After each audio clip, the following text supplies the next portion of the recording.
Hey everybody, Mike here with another Transformers 5 discussion, and I know it has been an extremely long time since my last discussion video. That is because this last month has been pure chaos, and I've just been able to hurry up and get those couple of trailer reactions out quickly, and I really haven't had time to actually sit down and do a discussion video. And I also still have to do the little analysis of the Super Bowl spot as well that will be coming in the near future.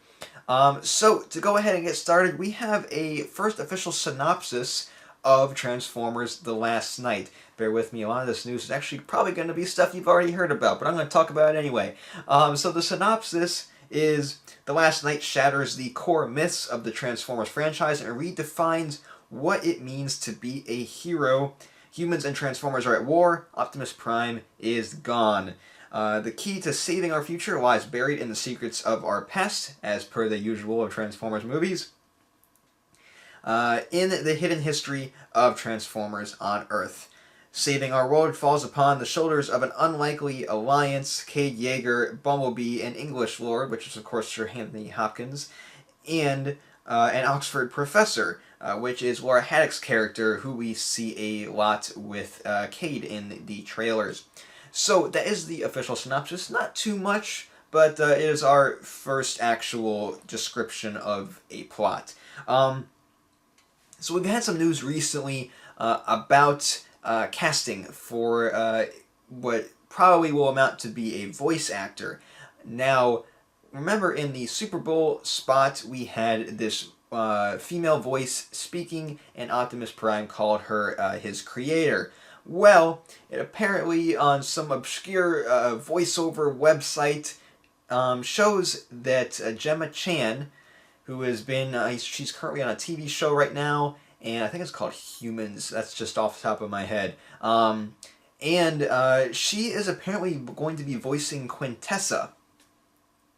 So, that has been a planet in the cartoons and the comics and not an actual being, so it'll be interesting to see what they do there. It looks like the main creator is going to be female, as far as we can tell so far. So this is taking the Transformers cartoon and just kind of twisting it a little bit to get a little bit of a fresh flavor to the origin story of the Transformers. So it's kind of got the bit of the original and a bit of a change. It kind of seems to be the norm for the Transformers movies and any iteration of Transformers going forward from G1. So I'm really interested to see how that's going to play out. If we're going to see a design of the creator, probably not beforehand. That's probably going to be something that they save for the actual movie itself. Now, we did get a look at the race of the creators. They kind of had a little bit of metal in their arms, but they were organic at the same time. Not sure if they're going to be looking different from each other, or if the creator, Quintessa, is going to be appearing different than the rest of the people in that race of beings. So we'll just have to wait and find out, but some very interesting stuff indeed.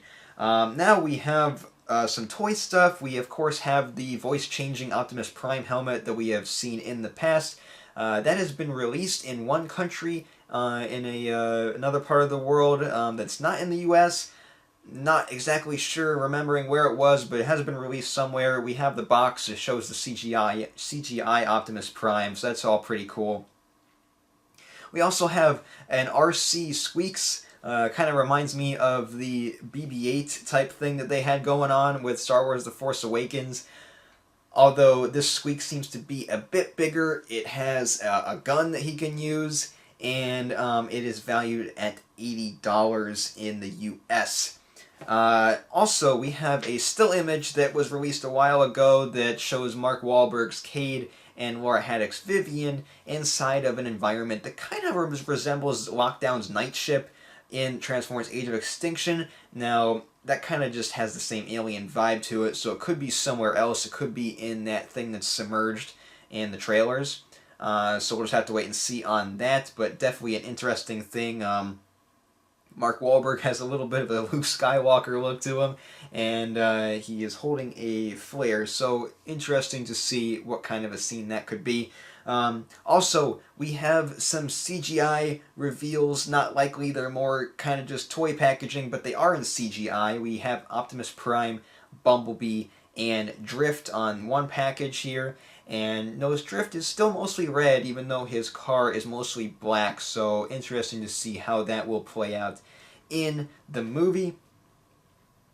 Also, we have some more CGI reveals due to some toy boxes. We have Decepticon Berserker, and practically he's a Dread. I don't know if this is going to be just a toy or if he's actually going to be in the movie itself. We have not heard anything about Berserker. We did kind of have that one guy that in the first trailer that kind of looked like him. He kind of had a Dread look to him, so I'm not sure about that. That's a character that we really don't know much about to this point. A character that we do know a lot about is Barricade, and we of course saw the concept art for Barricade, and now we have a CGI version of Barricade on his deluxe toy box. And we also have a look at the Grimlock toy along with Grimlock CGI. And for Grimlock, his toy is the same, looks to be the same as Age of Extinction's line, except it is recolored. It is more of a silver type look to it compared to the brownish that was in Transformers Age of Extinction's toy line. So there are a couple things that I did not talk about in this episode because there's just so much stuff that has happened from my last Transformers 5 discussion. But this was the major highlights that you guys would be interested in. Just a lot of stuff happening, and I'm going to be trying to get a little bit more into getting these discussion videos out at a normal pace like I have in the past for so long. It's just been an adjustment month, so I'm definitely going to be trying to get these more out on a more consistent basis for you guys so that you can stay up on the latest Transformers 5 The Last Night news. So that just about does it for this discussion. Leave any comments in the comment section below talking about anything that I discussed or even some other stuff. Go right ahead. And make sure to follow me on social media, Facebook, Twitter, and Instagram. And until next time, see you guys.